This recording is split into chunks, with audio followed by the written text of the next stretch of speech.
Sham, how come I'm not able to keep my employees? As soon as I share my love and my passion with them, they end up disappearing. And this is what we're going to address in 3, 2, 1. And here we go. Hello everybody, welcome. My name is Sham, known in the community as a responsible restaurant owner.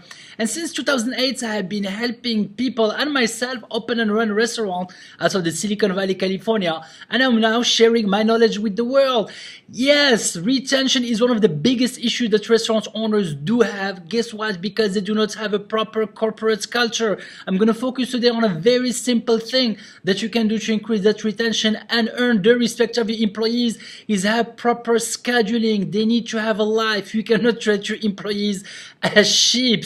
They need to be able to foresee and plan their life over the course of the next 2 weeks. That means proper scheduling. I let them know. And guess what? It is true that the scheduling of a restaurant can be very hectic. Last minute you get a big reservation and you need to have more people. So by giving them visibility, you can also ask from them to say, hey, sometimes I may need your help. Is it okay for you to be on call? So scheduling is key at maintaining an amazing front of the house and back of the house team cohesion. The moment your employees start talking badly about you because you're not respecting their time, they're gonna stop disrespecting and stop respecting your establishment. So scheduling is the tip of today. Once again, this was Sham, the responsible restaurant owner. Guys, all the action is happening in the comment section. I always put goodies on there. And until we meet again, remember the secret ingredient is love.